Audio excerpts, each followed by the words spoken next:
Welcome back to WagerTalk.com. I'm Marco D'Angelo, joined in studio today with Bryan Leonard. We're going to cover in today's first video, we're going to talk about betting futures, games of the year, division winners and stuff, and we're going to talk about the pros and cons of it, Bryan.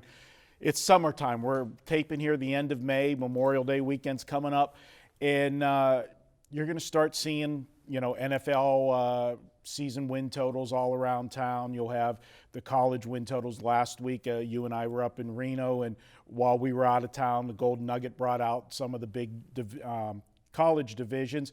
And of course, the week before that, the South Point brought out 40 college games of the year. And Golden Nugget will be doing, what's the date on theirs?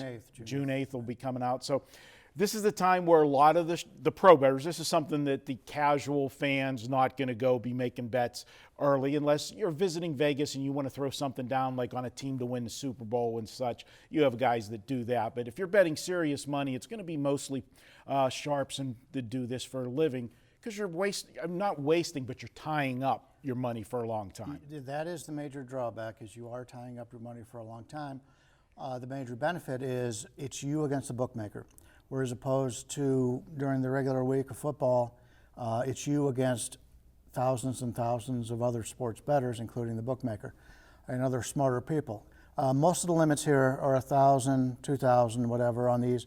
So your Billy Walters are not going to be getting involved in this. I'm not sure Billy Walters will be getting involved in anything at the moment in regards to sports betting. But I'm just saying that the bigger guys will be there during your regular season, and they'll be able to bet their $1 million or whatever they want to bet.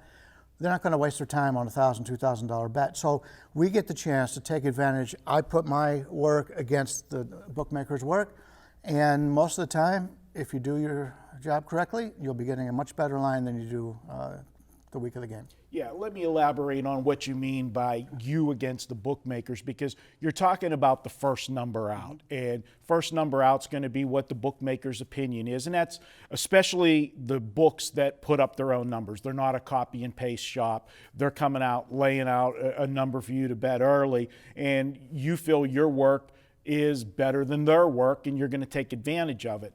And to their credit, too, they're pretty smart.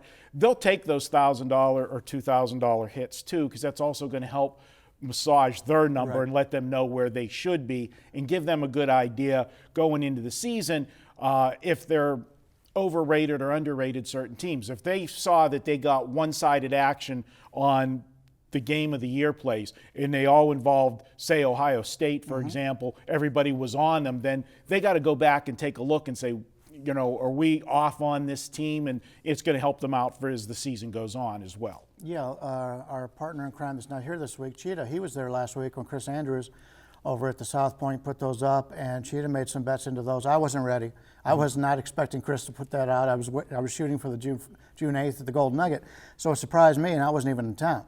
And then here it happens again, that they come up with something at the Golden Nugget, and they come out with some season win numbers. Once again, I'm not in town. Yeah. That's the only problem with it, is sometimes they just don't promote it, and you don't know ahead of time. Summer, as we all know, is the time for handicappers to do any vacations we ever do, because you just can't get away from football. 365 days a year, baby. So, hats off for Cheetah to be able to take advantage of those. I didn't have that ability, but I will come June 8th for the Golden Nugget. And these are games where I've had numbers in the past off 24 points. Now, I don't have that very often. A lot of it comes down to injuries when you get to that point. But a lot of people don't do futures because they're worried about injuries. And so what happens if your quarterback goes out? I said, well, what happens if the quarterback goes out for the other team? You can't predict that kind of thing, Yeah.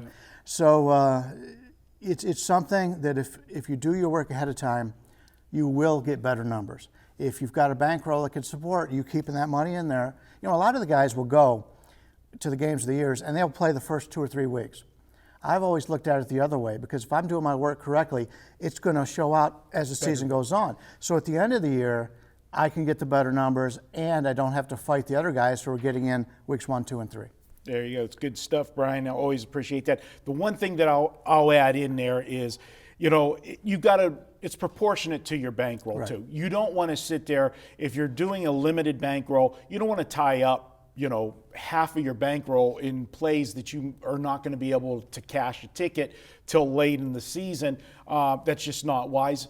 But also, risk to reward. One of the things about on the games of the year, you're tying your money up for an 11 to 10 bet. Where if you're doing a future wager, say you do think that there's value in a team winning a division or winning the conference or the Super Bowl or the World Series or something, you're tying your money up for a long period of time, but you are getting more money back than you risk if you do it. Now, the flip side to that is a lot of the pro bettors don't like that the sports books take such a hold on the big futures, and that kind of negates that a little bit, that they're getting their money for holding your money, and they're going to take a nice cut out of it. That's right. So pros and cons, but look at it and hope this video was informative to you and helped you in your wagering, deciding on what you want to do for the upcoming football season with futures. That's it for this first video. We'll be back. Be sure to check out all the videos at WagerTalk.com.